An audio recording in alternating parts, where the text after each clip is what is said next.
So welcome to this video. RRBPO 2024 so வெற்றிகரமாக வந்து 2 நாள் வந்துருச்சு. நிறைய பேர் வந்து என்ன எவ்வளோ அட்டெம்ப்ட் கொடுத்தா சேஃப் அட்டெம்ப்ட்டு, நான் வந்து மெயின்ஸ் வந்து படிக்கலாமா, அண்ட் தென் முக்கியமான விஷயம் என்ன அப்படின்னா, ஒரு ஸ்டூடெண்ட் வந்து இப்போ நம்ம எக்ஸாம் எழுத போயிருக்கோம். இந்த ஸ்லாட் டைம் வந்து மாற்றிருக்காங்க. இதில் என்ன ஸ்ட்ரகிள் வந்து அவங்க வந்து ஃபேஸ் பண்ணாங்க, கொஸ்டினோட லெவல் எப்படி இருந்துச்சு அப்படின்னு சொல்லிட்டு நம்ம ஸ்டூடெண்ட்டே நம்ம வந்து கேட்கலாம். நம்ம ப்ரோ வந்து லைனில் இருக்கிறாரு. ஸோ ப்ரோ கேட்குதா?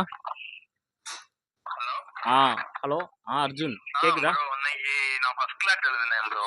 சரி ஓகேப்பா. 4th ஆகஸ்ட் ஃபர்ஸ்ட் கிளாஸ் எழுதுனேன்.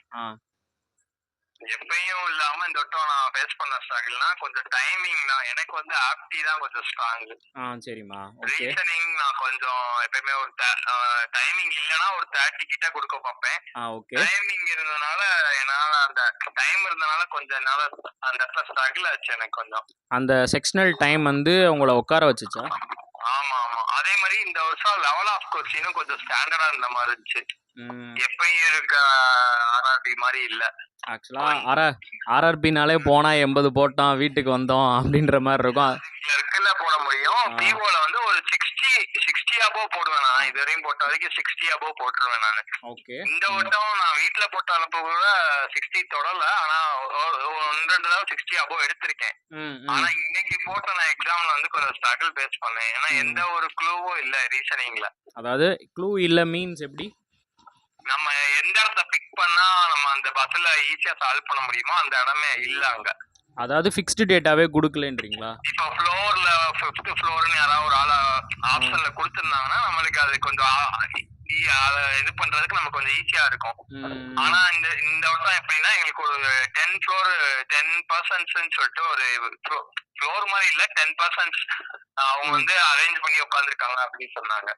ஆனா அதுல வந்து நம்ம யார பிக்ஸ்டா உட்கார வைக்கிறதுனே தெரியல. நம்ம நிறைய பாசிபிலிட்டிஸ் எடுக்கிற மாதிரி இருக்கு.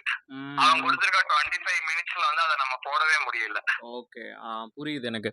ஆக்சுவலா அந்த 20 மினிட்ஸ்ல வந்து நம்ம வந்து இந்த ஒரு பஸ்ஸுக்கே வந்து 5 நிமிஷத்துக்கு மேல எடுக்கிற மாதிரி செலவு பண்ற மாதிரி இருக்கு. அப்ப நம்ம வந்து அதிகபட்சம் 30-35 அந்த மாதிரி தான் கொடுக்கற மாதிரி இருக்கு. அதுலயுமே நம்ம இங்கதான் ஒண்ணு ஸ்ட்ரகிள் ஆயிடுச்சுன்னா நம்ம அந்த 30 கிட்ட போறதே ரொம்ப கஷ்டமாயிடுது. அதாவது ஒரு பஸ்ஸில் நம்ம வந்து ஒரு 4 மினிட்ஸ் செலவு பண்ணிட்டனாலே நமக்கு வந்து கஷ்டம் தான். அதை அந்த ரீச் பண்ண முடியாது. நீங்கள் வந்து குவான்ஸில் வந்து ஸ்ட்ராங்குன்னு சொல்கிறீங்க. அப்போ குவான்ஸில் வந்து உங்களை எது வந்து அட்டெம்ப்ட் வந்து கொடுக்க முடியாமல் தடுத்ததுக்கு வந்து காரணம் வந்து மேபி இது இருந்திருக்கலாம். என்னோடய பாயிண்ட் ஆஃப் வியூவில் ரீசனிங் வந்து 25ம் குவான்ஸுக்கு வந்து 20 மினிட்ஸ் கொடுத்தது மேபி நம்மளை வந்து அட்டெம்ப்ட் அதிகப்படுத்தாமல் இருந்திருக்கலாம். பட் நீங்கள் சொல்கிற மாதிரி ரீசனிங்கில் ஸ்ட்ராங்காக இருக்கிறவங்கனாலையுமே இவ்வளோ காம்ப்ளிகேட்டடாக கேட்டாங்கன்னா 7 நிமிஷம்லாம் ஸ்பெண்ட் பண்ணி யாராவது போட்டிருக்காங்களா? சொன்னாங்களா உங்களோட ஃப்ரெண்ட் சர்க்கிளில் விசாரிச்சு? 7 நிமிஷம் ஸ்பெண்ட் பண்ணி தான் போட்டேன்னு சொன்னாங்க ஒருத்தவங்க. அதான் அப்படிலாம் போட்டால் நம்மளால அரௌண்ட் 30க்குள்ளே தானே போட முடியும். அப்படி போட்டா 30க்குள்ள தான் போட முடியும். யார் அந்த கொஸ்டினை ஸ்கிப் பண்றாங்களோ அவங்களுக்கு வந்து கொஞ்சம் 35 வரைக்கும் போடலாம் மாதிரி இருக்கும். அதாவது ஆக்சுவலாக வந்து ரீசனிங்கை பொறுத்தளவுக்கு நம்ம எப்படி ப்ராக்டிஸ் பண்ணணும்னா, அதாவது நம்மளோட செலெக்ஷன் ஆஃப் கொஸ்டின் அப்படின்றது ரீசனிங்லாம் மோஸ்ட் இம்பார்ட்டன்ட். கரெக்டுங்களா? அப்போ அந்த செலெக்ஷன் பண்ணி போட்டிருந்தா நம்மளால 30+ கண்டிப்பான முறையில் போட முடியும். டைமிங் விடுறதுனால நம்ம 25 மினிட்ஸ்ன்றதுனால அது ஒரு கூடுதலா ஒரு பிரச்சனையா இருக்கு. இப்ப இவ்வளவு நாள் இல்லாதனால நம்ம ஒரு கொஸ்டின் வரலன்னா அடுத்த கொஸ்டின் ட்ரை பண்ணிடுவோம். இங்க அந்த டைம் விடுறதுனால சில கொஸ்டின் நான்லாம் ஃபர்ஸ்ட் எடுத்தோடனே டைரக்ஷன் போடவே இல்ல. 3 மார்க்ஸ் ஸ்கிப் பண்ணிட்டு பின்னாடி ஒவ்வொன்னா வந்தப்பதான் கடைசி வேற வழியில நம்ம சர்டைன் அன்சர்டைன் போட்டாதான் நம்மளால அந்த அட்டெம்ப்ட் வர முடியுன்றதுனாலதான் அதை நான் அப்படி தொட்டேன். புரியுது எனக்கு. புரியுது. சில பேர் என்ன பண்ணுவாங்க, ரீசனிங் வரல அப்படின்னா அப்படியே சைஸாக குவான்ஸை கொஞ்சம் நேரம் போடுவோம். சிம்பிளிஃபிகேஷன் போட்டோன்னே நமக்கு ஒரு வெறி வரும், திருப்பி வந்து இங்கே வருவோம். அப்படி பண்ணிட்டு இருந்தோம். பட் அது வந்து இங்கே இல்லாமல் போயிருச்சு. ஓகே, அது இல்லாமல் போயிடுச்சு. இன்னொன்று ஆப்டியுமே லெவல் ஸ்டாண்டர்டா இருக்கு. ஆப்டியில் எப்படி இருந்துச்சு? இப்போ வந்து 2 டிஐ தான். முன்னாடி மாதிரி கேஸ் பிளட் 3 இது கொடுப்பாங்களா அந்த மாதிரி கொடுக்காம 2 டிஐ தான். ஆனா 2 டிஐமே நம்ம சால்வ் பண்ணதுக்கு அப்புறமும் அந்த கொஸ்டின்ல சில கொஸ்டின் அதுல இல்லாத டேட்டா வச்சு கேட்காங்க. If condition basis. இல்ல இப்ப ஏல இருந்து வரைக்கும் கொடுத்துருக்காங்கன்னா எஃப்னு ஒரு நியூ பர்சனை கொடுத்து அந்த மாதிரி கேக்குறாங்க. நம்ம இங்க சால்வ் பண்ணி வர்றதுக்கே நம்மளுக்கு டைம் ஆயிடுது, 4 மினிட்ஸ் ஆயிடுது. இப்ப நம்ம இண்டிவிஜுவலா இப்ப எனக்கு என்ன 2 பை சார்ட் கேட்டாங்க, ஒரே கொஸ்டின்ல 2 பை சார்ட், அந்த ரெண்டையுமே கடைசி பண்ணதுக்கு அப்புறம் ரெண்டையும் சப்ராக்ட் பண்ணி வர ஆன்சரை நம்ம பண்ணணும். Okay okay. அப்படின்றப்ப இங்கே டைம் கன்சியூம் ஆயிடுச்சு. இங்கே எனக்கு ஒரு 4 மினிட்ஸ் போனதுக்கு அப்புறம் நான் அந்த 5 கொஸ்டின் சால்வ் பண்ண வர செய்யணும். கரெக்ட் தான். அப்ப ஒரு டிஏக்கே நீங்க 5 to 6 மினிட்ஸ் எடுத்தீங்கன்னா 20 மினிட்ஸ்னா ரிமைனிங் 14 மினிட்ஸ் இருக்கும். அதுல எப்படி ராங் நம்பர் கேட்டிருப்பான், சிம்பிளிஃபிகேஷன் நம்பர் தான் கேட்டாங்க எங்களுக்கு. ராங் நம்பருமே லெவல் கூட. இப்ப வந்து நம்ம இதுதான் கஷ்டமா இருக்கு ராங் நம்பர் சொல்லிட்டு அப்ளிகேஷன் போனாலும் அப்ளிகேஷன் வந்து எடுத்தவனே போடுற மாதிரி இல்ல. ஓகே. அதான் நான் கேட்ட வரையும் ஒரு 20ல இருந்து 25 தான் மேக்ஸிமம். அதை தாண்டி ஆப்டிடியூட் போடவே முடியல. Okay okay. ஆமா, நான் இப்ப 26 கொடுத்தேன். நான் கொஞ்சம் ஆப்டினால கொஞ்சம் புஷ் பண்ணி போட்டேன். ஏன்னா நான் ரீசனிங்ல 25 தான் போட்டேன்றதுனால ஆப்டில எப்படியாவது ஒரு 28 போகணும்னு நான் நினைச்சு போட்டேன். ஆனா வந்து அதுவுமே என்னால கொடுக்க முடியல, 26 தான். ஏன்னா இவ்வளவு காசு இன்னொரு டியுமே இதே மாதிரிதான் ரெண்டையும் சப்ராக்ட் பண்ணி நம்ம கண்டுபிடிக்கிற மாதிரிதான் இருந்துச்சு. புரியுது. பார் கிராஃப்ல வந்து 2 வேல்யூவா இருக்கனால நமக்கு கொஞ்சம் அதுவுமே டைம் ஆகுது. ஓகே. ஒரு கோட் 2ன்ற மாதிரி கொடுத்தனால நம்ம ஒவ்வொன்றையும் பார்த்து போட்டுட்டு அப்புறம் சப்ராக்ட் பண்ணி போட்டுட்டு அதுக்கப்புறம் அந்த 5 கொஸ்டின் சால்வ் பண்றதுக்கு அங்க ஒரு 5 மினிட்ஸ் ஆயிடுது. புரியுது. ஆக்சுவலா இது வந்து ஒரு பயங்கரமான ஒரு டாஸ்க். நம்ம நிறைய ப்ராக்டிஸ் பண்ணணும். ஆர்ஆர்பி கிளர்க்குக்கும் நீங்க இதே மாதிரி நிறைய ப்ராக்டிஸ் பண்ணா மட்டும்தான் அந்த ஆர்ஆர்பி கிளர்க்ல நம்ம லாஸ்ட் இயர் நம்ம சொல்றோம்ல 80 போட்டோம், 80க்கு அவுட் ஆஃப் 70 பிளஸ் தான் மேக்ஸிமம் கொடுக்க முடியும் ஆர்ஆர்பி கிளர்க்ல. ஏன்னா ஆப்டில கண்டிப்பா வந்து அட்டெம்ப்ட் வந்து கம்மியாகும். 30 தான் மேக்ஸிமம் கொடுக்குற மாதிரி வரும். ஏன்னா 20 மினிட்ஸ்ல வந்து நம்ம 30 தான் மேக்ஸிமம் கொடுக்கலாம். அதனால ஃபுல்லா போலாம். அதுவுமே நமக்கு ஃபிக்ஸ்டா இந்த மாதிரி டேட்டாஸ் இல்லைனாலும் அதுவுமே நமக்கு கஷ்டம். அதுல டைம் வேஸ்ட் ஆகும் நம்மளுக்கு, அது கன்ஃபார்ம். ரீசனிங்ல நல்லா போறவங்க வந்து 20 மினிட்ஸ்லயே முடிச்சிருவாங்க மேக்ஸிமம். கரெக்ட் தான். இப்போ நீங்க வந்து 51 கொடுத்துருக்கீங்களா? 25 26னா 51 அட்டெம்ப்ட். 51 உங்க ஃப்ரெண்ட்ஸ்லாம் எவ்வளவு அட்டெம்ப்ட் சொன்னாங்க?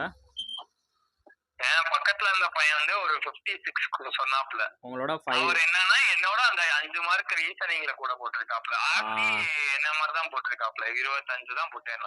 ஓகே. அப்ப எல்லா இயரும் வந்து பாத்தீங்கன்னா நமக்கு அரௌண்ட் 50 கிட்ட தான் வந்து கட் ஆஃப் வந்து வர்றதுக்கான சான்சஸ் இருக்கும். அப்போ இந்த வருஷம் வந்து பார்த்திங்கன்னா டஃப்னஸும் அதிகமாக இருக்குது, அதே மாதிரி ரேண்டம் வைஸ் வந்து வேக்கன்சியும் அதிகமாக இருக்குது. ஸோ தட் நம்ம என்ன ப்ரிடிக்ட் பண்ணலாம் அப்படின்னா ஒரு 45 to 50 வந்து இருக்கலாம் அப்படின்னு சொல்லி நான் ப்ரிடிக்ட் பண்ணுறேன். கரெக்டு தானே? ஆமா ப்ரோ, என்னை பொறுத்தவரை அந்த 45 to 50 மாதிரி தான் எனக்கு தோணுது. ஏன்னா அந்த லெவல் டைமிங் வச்சனாலே நிறைய பேருக்கு வந்து அந்த ஆப்டில 20 தாண்டறதே இதுவா இருக்கு. ஆமா, நம்ம பிளஸ் ஆர் மைனஸ் நம்ம ஒரு பிளஸ் ஆர் மைனஸ் 1 வேணா வச்சுக்கலாம். இந்த 50 தாண்டுதுன்னா 51.25 இருக்கலாம், 51.75 இருக்கலாம். லைக் என்ன நடக்கும் தெரியல. ஸோ தட் அதனால நம்ம அரௌண்ட் ஒரு 50 ப்ளஸ் அப்படின்னா 51 தான் வரதுக்கான சான்சஸ் இருக்குமோ தவிர அதை தாண்டி இருக்காது. இவங்க வச்சிருக்க டைமிங் வந்து ஒரு ரீசனிங் பேஸ்ட் டைமிங்கா இருக்கு. அதான் ப்ரோ, இப்போ ரீசனிங்காக உட்கார வைக்கிறான்ல, ரீசனிங்லுமே அட்டெம்ப்ட் கொடுக்க முடியாத மாதிரி கொண்டு வந்துடுறாங்க. இப்போ சில பேர் இல்லை ப்ரோ, இப்போ 25 வந்து ரீசனிங்க்கு ஃபிக்ஸ்டுன்றப்ப குவான்ஸ் போடுறவங்களுக்கு வந்து ப்ராப்ளம் தானே. இப்போ 20 மினிட்ஸ் வந்து அதான் சரி, ஓகே. 22 23 இருந்தால் கூட கொஞ்சம் ஓகேவாக இருந்திருக்கும்.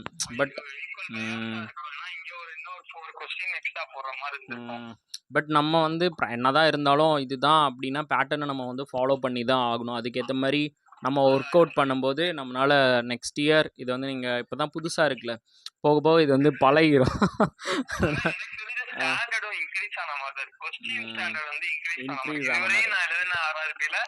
இதுக்கு முன்னாடி இருந்ததெல்லாம் எப்பயுமே 60 above போட்டுருவேன்.